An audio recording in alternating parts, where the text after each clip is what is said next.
इन 3 काले कानूनों के साथ साथ सत्ता, बिकाऊ मीडिया, ढेरों गलत जानकारियां और हाड़ पिघलाती सर्दी से भी है।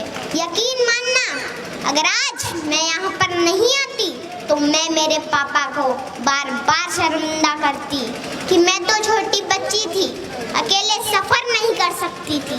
लेकिन आप तो खुद एक किसान हो, आप क्यों नहीं गए कि मत छेड़ किसान को, कि मत छेड़ किसान को, लड़ना मुश्किल होगा वरना ऐसा लिखेंगे इतिहास कि पढ़ना मुश्किल होगा।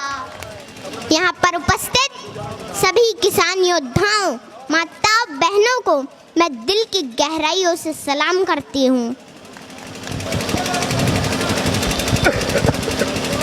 आज इस किसान महाभारत को 1 महीने से अधिक वक्त बीत चुका है। किसान इन सरहदों पर डटा हुआ है। ये सरहदें गुरुओं की सरहदें हैं।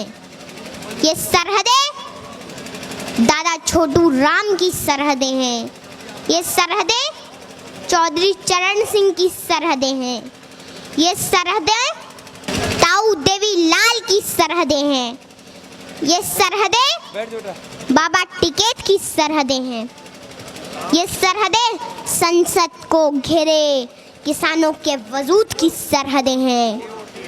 इन सरहदों में इतनी ताकत है कि आपकी इस छोटी बेटी को मध्य प्रदेश से यहाँ आना पड़ा।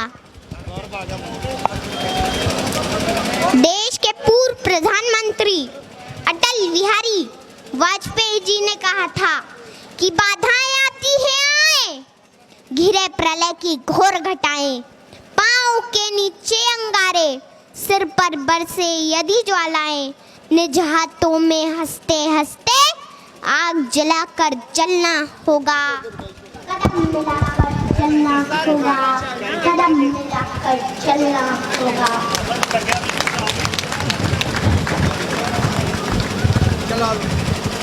ये आंदोलन कोई छोटा मोटा आंदोलन नहीं है।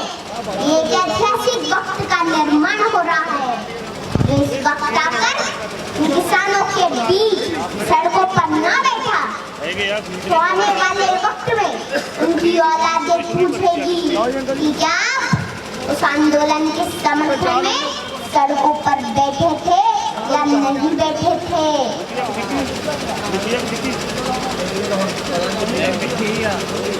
हमारे इस किसान आंदोलन ने पूरी दुनिया में एक मिसाल कायम की है। दुनिया हैरान है, इतना बड़ा मानव समूह शांतिपूर्ण तरीके से अनुशासन के साथ आंदोलन कर रहा है।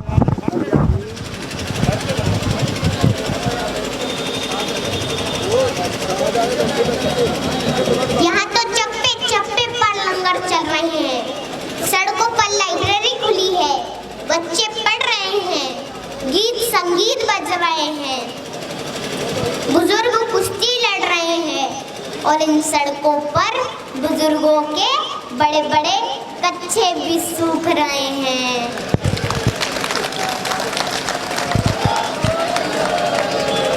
माताओं के चूल्हे भी इन सड़कों पर पक्के हो रहे हैं। होश में आ जाए हुकूमत, होश में आ जाए हुकूमत, तेरे घर कच्चे हो रहे हैं, तेरे घर कच्चे हो रहे हैं। यकीन मानना, अगर आज मैं यहाँ पर नहीं आती तो मैं मेरे पापा को बार बार शर्मिंदा करती कि मैं तो छोटी बच्ची थी, अकेले सफर नहीं कर सकती थी। लेकिन आप तो खुद एक किसान हो, आप क्यों नहीं गए। लेकिन मेरे पापा हमेशा जमीन से जुड़े मुद्दों के लिए आगे रहते हैं। पापा कहाँ हो आप? अच्छा हुआ कि आज आप मुझे यहाँ लेके आ गए और मेरे भविष्य के सवालों से बच गए, क्योंकि जब इस आंदोलन का इतिहास लिखा जाएगा तो कहा जाएगा कि लहू में भीगे तमाम मौसम गवाही देंगे कि तुम खड़े थे, तुम खड़े थे। वफा के रास्ते का हर मुसाफिर गवाही देगा कि तुम खड़े थे, तुम खड़े थे। शहर का सूरज गवाही देगा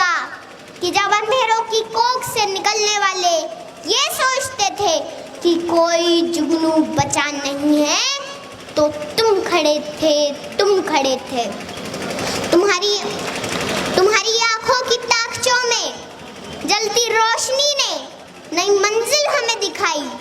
तुम्हारे भाई, तुम्हारे बेटे, तुम्हारी बहनें, तुम्हारी माएं, तुम्हारी मिट्टी का जर्रा जर्रा गवाही देगा कि तुम खड़े थे, तुम खड़े थे।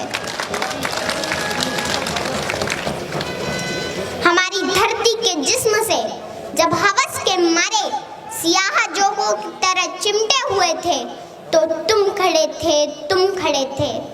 तुम्हारी हिम्मत, तुम्हारी अज़मत, तुम्हारी हिम्मत, तुम्हारी अज़मत और इस्तिकामत तो वो हिमालय है जिसकी चोटी तक पहुंचना न पहले बस में रहा किसी के, न आने वाले दिनों में होगा।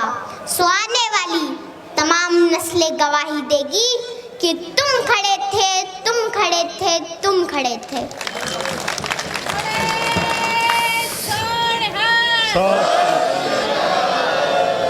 हमारी लड़ाई इन 3 काले कानूनों के साथ साथ सत्ता, बिकाऊ मीडिया, ढेरों गलत जानकारियां और हाड़ पिघलाती सर्दी से भी है।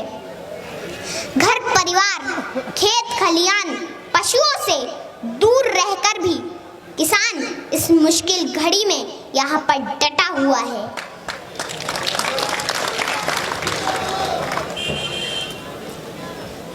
मैं देश की आवाम से आह्वान करती हूँ कि आप अपने देश के किसानों को बदनाम न करें, उनका साथ दें। ये आप दोनों के हक की लड़ाई है, मिलकर साझी लड़ाई लड़ें। मैं आखिरी बात सत्ता से कहना चाहूंगी कि मत छेड़ किसान को, कि मत छेड़ किसान को, लड़ना मुश्किल होगा वरना ऐसा लिखेंगे इतिहास कि पढ़ना मुश्किल होगा, कि पढ़ना मुश्किल होगा। बोले सो निहाल। सत श्री अकाल।